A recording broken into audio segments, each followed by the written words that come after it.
Salam saudara-saudara, saatnya kita akan mendengarkan firman Tuhan.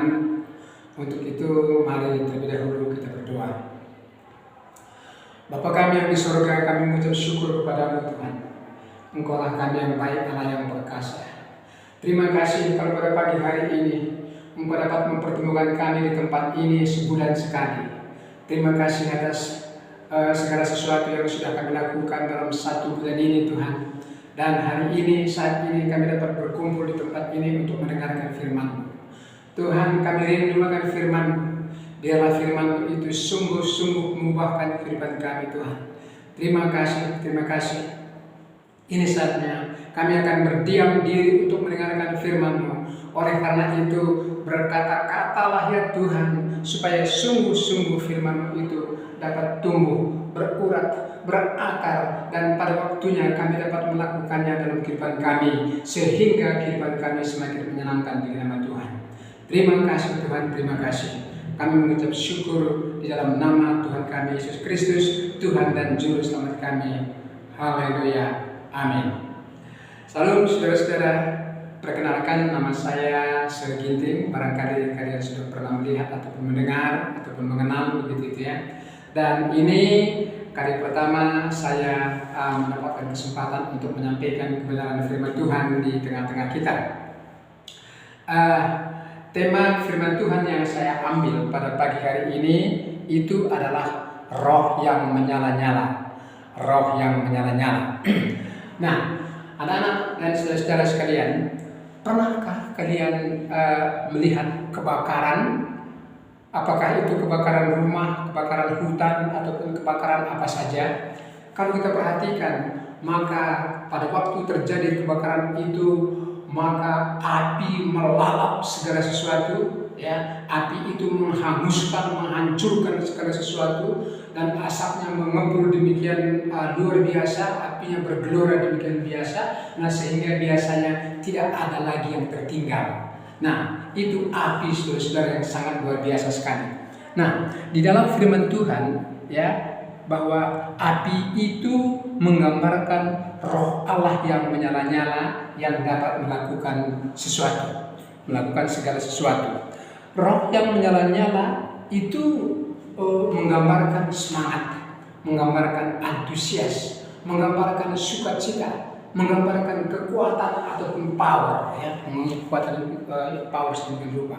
Sehingga ketika kita diliputi oleh roh Allah yang menyala-nyala, maka kita akan bergembira, maka kita akan bersukacita, maka kita akan penuh semangat, maka kita akan antusias melakukan segala sesuatu, sehingga apapun yang kita akan kerjakan bisa berhasil. Yang kita anggap tadinya sulit, yang kita anggap tadinya itu tidak mungkin menjadi mungkin. Kita anggap tadinya itu pekerjaan yang kita tidak sanggup melakukannya, kita dibuatnya sanggup. Kenapa? Oleh karena roh Allah yang menyala-nyala dalam kita. Nah, lebih daripada itu, orang yang bekerja dengan penuh semangat itu akan mendapatkan hasil yang sangat maksimal. Bahkan kadang-kadang kita mendapatkan hasil yang tidak kita duga. Itulah kenapa, karena roh Allah yang menyala-nyala yang ada dalam kita. Dan saudara-saudara sekalian, dan juga kepada orang yang rohnya menyala-nyala, Tuhan sangat suka, Tuhan sangat senang, Tuhan menginginkan supaya roh kita menyala-nyala. Karena dengan roh yang menyala-nyala, kita akan berhasil dalam segala kehidupan kita. Terutama Tuhan menginginkan ketika kita melayani Tuhan, maka kita harus melayani Tuhan dengan roh yang menyala-nyala. Nah, sehingga dengan demikian pelayanan kita itu akan berhasil, ya. Kita melakukan pelayanan itu karena dengan roh yang menyala-nyala, maka kita akan sukacita, kita akan bergembira, bahkan kita dianugerahi oleh Roh Kudus, roh ataupun ilham, sehingga kadang-kadang apa yang kita tidak persiapkan pun, apa yang tidak kita lakukan sebelumnya, itu dapat kita lakukan. Dan firman itu akan menembus kepada hati mereka, sehingga mereka menjadi bertobat. Nah, itulah kalau kita dipenuhi dengan roh yang menyala-nyala seperti itu. Nah, pagi hari ini saudara-saudara, saya ingin kita belajar tentang roh yang menyala-nyala ini. Nah, kalau kita lihat firman Tuhan di dalam Roma pasal yang ke-12 ayat 11, coba kita lihat Alkitab kita sama-sama. Roma pasal 11 dan pasal 12 ayat yang ke-11. Sekali lagi, Roma pasal yang ke-12 ayat ke-11. Itu mengatakan, janganlah hendaknya kerajinanmu kendor. Biarlah rohmu menyala-nyala dan layanilah Tuhan. Ya, sekali lagi, jangan kerajinanmu kendor, biarlah rohmu menyala-nyala dan layanilah Tuhan. Jadi Tuhan menginginkan agar di dalam pelayanan itu kita melakukannya dengan roh yang menyala-nyala, dengan penuh semangat. Nah, pekerjaannya dilakukan dengan roh yang menyala-nyala, dengan penuh semangat, gairah dan antusias. Itu tidak akan terasa berat. Itu tidak akan terasa berat. Kita akan dapat melakukannya. Bahkan kita bisa mendapatkan hasil yang di luar daripada pikiran kita seperti itu. Itu yang Tuhan kehendaki. Nah, namun kalau kita melakukannya dengan hati yang suam-suam, hati yang melempem, hati yang malas, itu akan menjadi suatu keterpaksaan. Ya, kalau kita melayani dengan seperti begitu, itu akan menjadi suatu keterpaksaan dan memuakkan. Ya, tentu saja tidak ada roh di situ dan tidak akan terjadi terobosan apa-apa. Nah, itu sebabnya kita harus senantiasa meminta Roh Kudus itu, ya, memberikan kita api Roh Kudus yang sedemikian rupa sehingga kita menjadi menyala-nyala. Ketika kita menyala, maka segala sesuatu dapat kita lakukan dalam nama Tuhan. Nah, coba perhatikan. Apakah kalian pernah perhatikan bagaimana kereta api, ya, yang di dalam lokomotifnya itu ada api yang begitu besar sehingga lokomotif itu dapat menarik berpuluh-puluh gerbong, berpuluh-puluh gerbong dengan beban yang sangat berat sekali. Nah, kenapa? Ada apinya, ada power yang sangat luar biasa terjadi di dalam lokomotif itu sehingga dia dapat menarik barang itu. Demikian dengan kita, saudara-saudara. Nah, ketika kita mendapatkan api Roh Kudus, roh kita menyala-nyala, kita penuh gairah dan penuh semangat. Nah, sehingga kita mampu melakukan segala sesuatu dalam kehidupan kita. Terlebih-lebih ketika kita melayani Tuhan, kalau kita lakukan seperti itu. Itu yang Tuhan inginkan. Di sanalah Roh Kudus bekerja sehingga pelayanan yang dilandasi dengan roh yang berapi-api ini akan membawa banyak orang datang kepada Tuhan. Nah, saudara. Kemudian kita juga melihat sedikit di dalam dalam Yesaya 40 ayat 31, firman Tuhan mengatakan di sana, tetapi orang-orang yang menanti-nantikan Tuhan itu akan mendapatkan kekuatan baru. Mereka seumpama raja wali yang naik terbang dengan kekuatan sayapnya. Mereka berlari dan tidak menjadi lesu, dan mereka berjalan dan tidak menjadi lelah.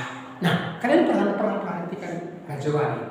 Raja wali itu adalah satu seekor burung, ya, burung yang besar, yang sangat luar biasa, yang berbeda dengan burung-burung lain. Ya, konon katanya burung raja wali atau disebut dengan burung Garuda yang menjadi lambang negara kita. Ya, karena di dalam burung raja wali itu terdapat kekuatan yang luar biasa. Dia berbeda, ya. Burung raja wali biasanya terbang tinggi di atas awan-awan. Dia tidak pernah takut ketinggian, dia tidak pernah takut apa-apa. Dan ketika badai datang pun dia tidak pernah takut. Tahukah kalian, ketika badai yang begitu besar datang, biasanya burung raja wali itu begitu tenang. Dia hanya mengembangkan kedua sayapnya, kemudian angin bertiup. Angin itu yang akan meniup dia kemana saja dia mau terbang, dan tidak akan pernah takut akan kejatuhan. Dan burung raja wali juga burung pemangsa, burung yang melebihi dari segala burung-burung. Semua burung takut kepada burung raja wali, ya, saking dia begitu luar biasa. Nah, ketika kalau burung raja wali dari ratusan meter di atas sana, dia dapat melihat mangsanya di bawah. Ketika dia misalnya melihat mangsa di bawah, maka burung raja wali akan secepat kilat menukik ke bawah dan langsung mengambil mangsanya, kemudian ditangkap, dicengkram, dan dimakan. Begitu hebatnya burung raja wali. Nah, begitu juga guru Raja Wali ketika dia mengajar anak-anaknya, dia tidak memanja-manjakan anaknya. Ya, biasanya guru Raja Wali ketika anak-anaknya masih kecil ada di sangkar, ya, kemudian makin besar, dan ketika sudah saatnya anaknya itu menjadi dewasa, maka belum begitu dewasa begitu ya, masih kecil begitu itu, maka biasanya induknya itu merusakkan sarangnya itu. Supaya apa? Supaya anaknya itu tidak bisa berenak-enakan di situ, supaya pergi, dan anaknya itu akan tercecer, akan berjatuhan kemana-mana, dan dia tidak mau pedulikan. Dia menginginkan supaya anaknya itu mandiri, dia ingin anaknya itu supaya cerdas, tangkas, berburu untuk mencari mangsa. Nah, dan biasanya burung Raja Wali itu melatih anak-anaknya itu dibawa ke langit yang tinggi seperti begitu. Kemudian dia akan menjatuhkan anaknya itu ke bawah. Dan anaknya itu dengan tertatih-tatih, dengan ketakutan luar biasa begitu itu. Dan ketika hampir sampai di tanah, akan menyentuh tanah, maka induknya itu akan datang dengan secepat, tidak menangkap dan menggenggamnya, dan anaknya itu akan selamat. Nah, ini digambarkan sebagai perlindungan daripada Tuhan kita Yesus Kristus, bahwa Tuhan tidak akan pernah membiarkan kita tergeletak, ya kan? Tuhan tidak pernah membiarkan kita tergeletak. Apapun persoalan-persoalan yang kita hadapi dalam kehidupan kita, Tuhan melihat dan Tuhan akan menolong kita dalam setiap persoalan kita. Itulah Tuhan. Nah, Tuhan menginginkan kita seperti Raja Wali, punya roh yang kuat, punya roh yang menyala-nyala seperti itu ya. Nah, itu dia. Saudara-saudara sekalian dan anak-anak semuanya, di dalam pembahasan firman Tuhan ini saya ingin menyampaikan kepada kita ada 4 tokoh ya, ada katakan 4 cerita di dalam Alkitab yang menggambar orang yang rohnya menyala-nyala, yang akhirnya dia mendapatkan mujizat di dalam kehidupannya. Kenapa? Oleh karena rohnya menyala-nyala. Nah, pertama itu adalah Zakheus. Maksud saya begini, saudara-saudara, mungkin dalam kehidupan ini sering sekali kita beranggapan bahwa saya sudah lama menjadi orang Kristen, tapi saya tidak mendapat apa-apa. Saya begini-begini saja. Sekalipun Tuhan datang hari ini, Tuhan datang bukan untuk saya. Oleh karena itu, kapanlah Tuhan menolong saya? Kehidupan saya begini-begini saja. Kita menjadi pesimis kadang-kadang seperti begitu itu. Kenapa kita menjadi pesimis? Seolah-olah Tuhan tidak ada, seolah-olah Tuhan tidak menolong kita begitu itu. Nah, sebetulnya apa yang diingini oleh Tuhan bagi kita, ya, sehingga Dia mau untuk datang menolong kita. Nah, jadi Tuhan menginginkan seperti yang saya katakan tadi, Dia menginginkan kita memiliki roh yang sungguh-sungguh, roh yang menyala-nyala, roh yang antusias, roh yang sungguh-sungguh, roh yang taat untuk datang kepada Dia. Nah, ketika kita mempunyai roh yang sangat merindukan Tuhan, sangat menyala-nyala, maka Dia akan datang menemui kita. Dia akan menolong kita. Dia akan menjawab doa kita. Dia akan melakukan segala perkara-perkara yang luar biasa terhadap hidup kita. Itu yang diingini Tuhan. Nah, tapi seringkali kita tidak melakukan seperti itu. Nah, itu sebabnya pada pagi hari ini saya ingin menceritakan yang pertama itu adalah tentang Zakheus, ya. Tentang Zakheus. Kita sudah tahu tentang cerita Zakheus di dalam Lukas pasal 19 ayat 1 sampai 10. Intinya di sana saya melihat ya, bahwa Zakheus itu adalah seorang pemungut cukai, ya. Dia itu orang yang sangat dibenci oleh semua orang karena dia itu pemungut cukai, pemungut pajak dengan bunga yang tinggi. Dia memeras orang, dia membuat orang menjadi menderita, menjadi miskin begitu. Kalau orang tidak bayar cukai atau pajak, dia memasukkan dalam penjara, memeras dan lain sebagainya. Itu pekerjaan Zakheus pada mulanya. Nah, tetapi dikatakan dalam firman Tuhan ini, ketika Yesus dan murid-muridnya pada waktu itu berjalan melalui kota Yeriko, orang berbondong-bondong sedemikian banyak begitu itu, lalu Zakheus melihat Yesus. Lalu ada kerinduan yang sungguh-sungguh luar biasa dalam hati Zakheus untuk ingin berjumpa dengan Yesus. Nah, lalu dia lari ke sana, ada orang, dia lari ke sini, ada orang. Karena badannya pendek, dia tidak melihat, dia terhalang pandangannya oleh orang-orang lain begitu dia, sehingga dia tidak bisa melihat Yesus itu. Tapi dia tidak tinggal diam seperti itu. Dia akhirnya lari ke depan ke sana itu, dan di depan sana ada sebuah pohon, ya, ada sebuah pohon ara. Kemudian dia naik ke atas pohon itu, lalu dari atas pohon ara itu dia bisa melihat ke bawah. Oh, itu Yesus. Itulah kerinduan dia, itulah kesenangan dia, seperti begitu itu ya. Nah, sehingga ketika Yesus sampai di bawah pohon itu, lalu dia melihat ke atas, lalu tiba-tiba dia berkata, "Hai Sakeus, turunlah. Hari ini juga aku akan menumpang di rumahmu." Sakeus menjadi heran. Kok Tuhan Yesus tahu nama saya? Akhirnya dia langsung turun lalu dia persiapkan rumahnya, dia siapkan jamuan, dia siapkan segala sesuatu yang terbaik, lalu dia menerima Yesus tinggal di dalam rumahnya. Nah, itu yang terjadi. Lalu ketika dia bercakap-cakap dengan Yesus, maka ketika dia ada perjumpaan dengan Tuhan Yesus, maka terjadilah pertobatan dalam diri Sakeus, sehingga dia berkata bahwa aku tidak lagi menjadi pemungut cukai, aku tidak lagi akan memeras orang. Semua orang yang kuperas selama ini akan kukembalikan 4 kali lipat, dan semua orang-orang yang selama dan hartaku sendiri akan kuserahkan setengah daripada semuanya. Nah, sehingga Tuhan Yesus mengatakan, hari ini telah terjadi pertobatan di rumah ini. Coba bayangkan saudara-saudara, Sakeus yang tadinya begitu dibenci oleh orang lain, kehidupannya yang sangat dibenci oleh orang lain, berubah seketika ketika dia berjumpa dengan Tuhan. Dan peristiwa itu peristiwa yang tidak disengaja. Yesus hanya lewat di situ. Yesus tidak pernah punya agenda untuk khusus bertemu dengan Sakeus. Nah, tetapi ketika Sakeus dengan sikapnya yang antusias, dengan rohnya yang menyala-nyala, ingin melihat Yesus, rindu bertemu dengan Yesus, rindu bertemu Yesus, naik ke pohon ara, Yesus melihat kesungguhannya itu. Yesus melihat kesungguhannya itu, sehingga dipanggil dia, "Sakeus, turun, aku akan numpang di rumahmu." Yesus masuk ke rumah Sakeus, artinya sama dengan Roh Allah masuk ke dalam hati kita, ya. Roh Allah masuk dalam hati kita. Ketika Roh Allah masuk dalam hati kita, maka akan terjadi satu terobosan yang luar biasa, sehingga kita sungguh-sungguh menjadi bertobat, kita sungguh-sungguh menjadi berubah sedemikian rupa. Itulah karena adanya roh yang menyala-nyala yang ada pada hati Sakeus pada saat itu. Padahal Yesus tidak menginginkan itu, tidak merencanakan itu. Nah, itu yang pertama. Lalu ada lagi orang kedua, ya.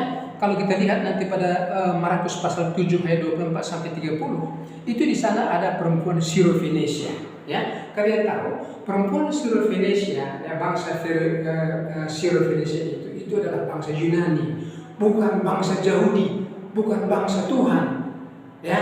Dan mereka tidak akrab bergaul dengan itu, katakan begitu. Nah, perempuan Syro-Fenisia ini mempunyai seorang anak perempuan yang dirasuk, yang kerasukan roh jahat, ya.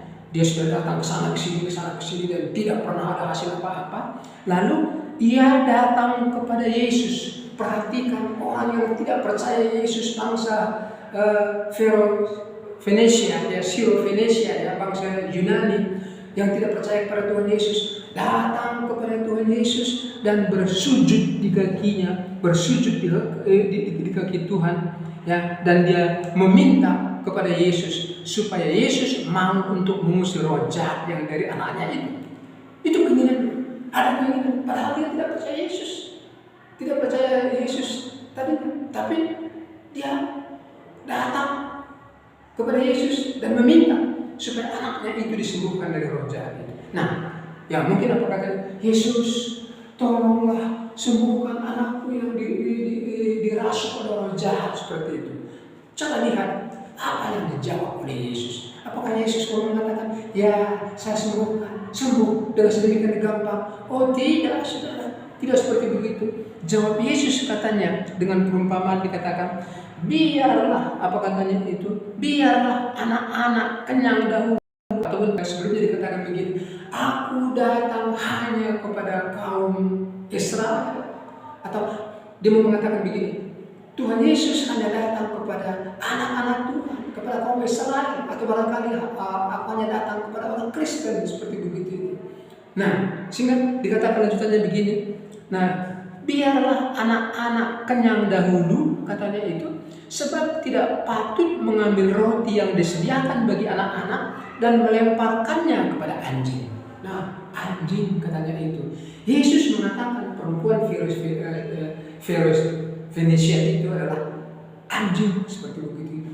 Tidak patut. Jadi aku datang ke dunia ini hanya untuk orang Israel, hanya untuk orang anak Tuhan, hanya untuk orang Kristen, tidak kepada kamu. Bahkan dikatakan orang itu dianggap sebagai anjing. Tidak patut aku datang kepada anjing, kira-kira seperti begitu itu ya. Jadi katanya itu, biarlah anak-anak kenyang dahulu, lalu setelah anak-anak karena tidak patut mengambil roti dan melemparkannya kepada anjing. Tetapi apa jawab perempuan itu? Benar Tuhan. Benar Tuhan, saya ini adalah anjing. Tapi anjing itu pun makan dari remah-remah di bawah meja yang dijatuhkan oleh anak-anak, yang dijatuhkan oleh tuannya. Biarlah aku dapat remah-remahnya saja Tuhan.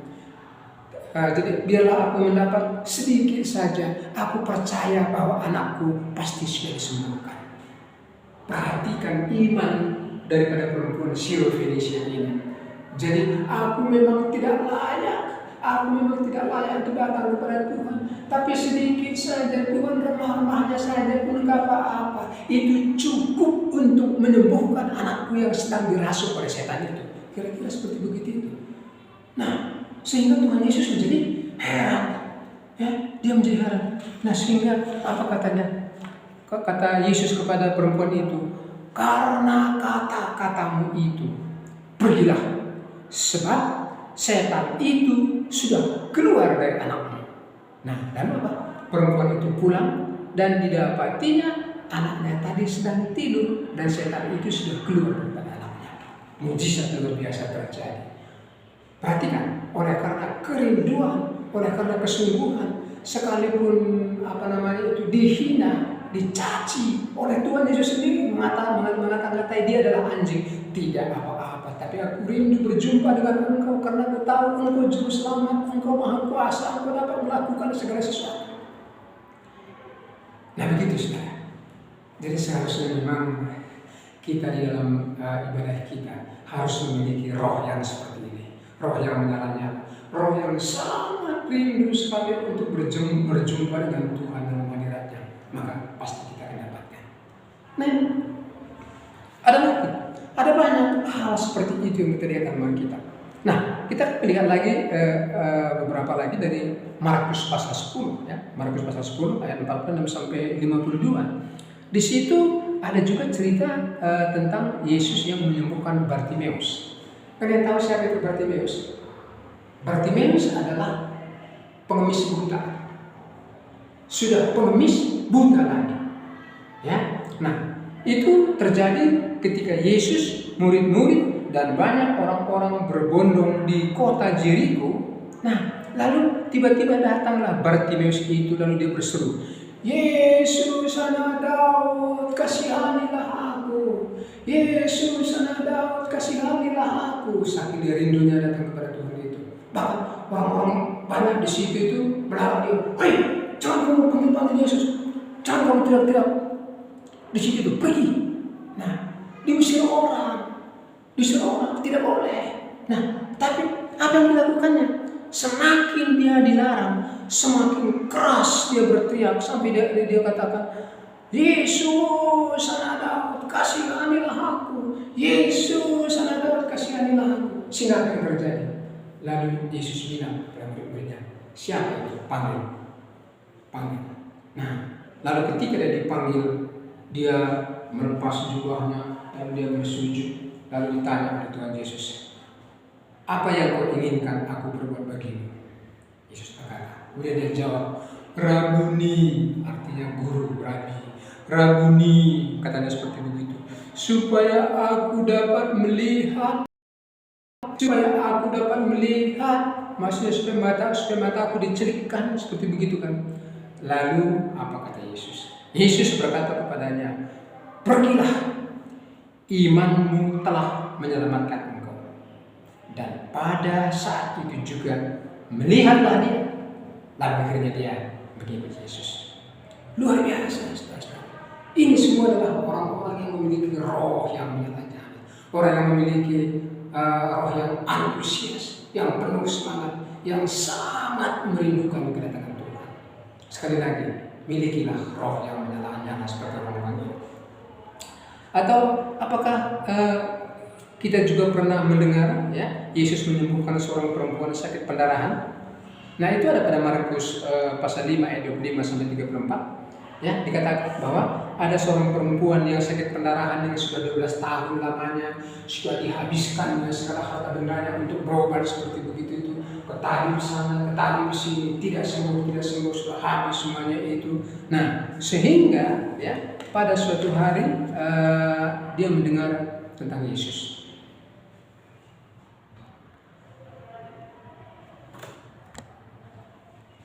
Dia sudah mendengar tentang Yesus. Nah, maka ketika Yesus ada dalam kerumunan orang banyak, dia kemudian datang mengendap-endap, ya. Kemudian dia menjamah ujung jubah Yesus. Dijamahnya ujung jubah Yesus. Ketika dijamahnya ujung jubah Yesus, tiba-tiba dia menjadi sembuh. Pendarahannya menjadi berhenti, penyakitnya menjadi hilang, seperti begitu. Nah, sehingga Yesus merasa pada saat itu ada tenaga yang keluar dari dirinya. Kemudian dia berkata, "Hei, siapa yang menjamah jubahku? Ada tenaga yang keluar dari diriku," katanya kepada murid-muridnya. Lalu murid-muridnya berkata, ini Yesus di sini ada begitu banyak orang, semua orang berdesak-desakan, semua orang mungkin bisa saja menyentuhmu. Tidak, tapi ini adalah sesuatu yang luar biasa, sehingga ada keluar tenaga dari dalam diri. Kemudian dia memandang ke sekeliling. Nah, kemudian datanglah perempuan ini dengan takut-takut dan sujud di hadapan Yesus. Yesus, akulah yang melakukannya. Akulah yang telah menjamah jubahmu Yesus, karena aku sangat ingin sekali sembuh. Aku sangat ingin sekali sembuh dengan ketakutan seperti begitu itu kan. Nah, lalu apa kata Yesus? Hai anakku, imanmu telah menyelamatkan engkau. Pergilah dengan selamat dan sembuhlah dari sakitmu. Nah, itu yang telah dikatakan oleh Tuhan Yesus kepada dia. Nah, jadi anak-anak sekalian, saudara sekalian, siapapun yang mendengarkan khotbah ini, semua tokoh-tokoh yang saya sebutkan ini tadi melakukan perbuatan ini dengan roh yang menyala-nyala. Hari ini mungkin kita bukan agenda Tuhan, mungkin bukan rencana Tuhan ya terhadap kita, tetapi ketika kita datang dengan sungguh-sungguh, ketika datang dengan antusias, ketika datang barangkali dengan membandel seperti Tuhan aku rindu Engkau, Tuhan aku rindu Engkau, apapun yang terjadi di dalam orang, dia paling bersama orang, kita tidak peduli itu. Tuhan aku rindu berjumpa dengan itu. Sembuhkan aku Tuhan, angkatlah sakit penyakitku Tuhan, hapuskan segala dosa-dosa aku. Oh, masalahku begitu besar. Ketika kita datang dengan sungguh-sungguh datang kepada Tuhan, maka Tuhan tertarik akan hal itu, dan dia mungkin akan mengalihkan agendanya, menunda hal-hal yang lain dan memprioritaskan kita, karena kita yang berkobar-kobar dan Tuhan, karena dia tahu kita sangat merindukan dia. Nah, demikian yang saya sampaikan pada pagi hari ini. Oleh karena itu, mari milikilah roh yang menyala-nyala, supaya Tuhan mengalihkan agendanya kepada kita, maka akan terjadi mukjizat yang luar biasa dalam kehidupan kita. Demikian firman Tuhan. Mari kita berdoa. Tuhan, terima kasih. Kami mengucap syukur padamu pada pagi hari ini Tuhan. Kami tahu Tuhan apa keinginanmu, apa kerinduanmu bagi kami. Engkau menginginkan supaya kami memiliki roh yang menyala-nyala, kerinduan yang luar biasa untuk datang kepadamu Tuhan. Mari Tuhan Roh Kudus, ajarlah kami supaya kami memiliki kerinduan, memiliki kesungguhan, memiliki roh api, Roh Kudus yang menyala-nyala dalam kehidupan kami. Terima kasih karena kami tahu ketika kami datang dengan penuh kerinduan, maka Tuhan akan datang, maka Tuhan akan menjamah kami, Tuhan akan menyelesaikan masalah kami Tuhan. Terima kasih. Apapun yang menjadi persoalan daripada anak-anak-Mu di tempat ini Tuhan, tapi hari ini kami tahu ketika dengan kesungguhan hati kami datang kepadamu, maka Engkau akan memprioritaskan kami, memprioritaskan persoalan kami, sehingga dosa kami diselesaikan oleh Tuhan, masalah kami diselesaikan oleh Tuhan, sakit penyakit kami disembuhkan oleh Tuhan. Oh Tuhan, terima kasih, terima kasih. Inilah doa kami Tuhan pada hari ini. Dengan kesungguhan hati kami datang kepadamu. Dalam nama Tuhan kami Yesus Kristus dan Tuhan Juru Selamat kami berdoa, kami mengucap syukur. Haleluya, haleluya. Sama-sama kita berkata, amin.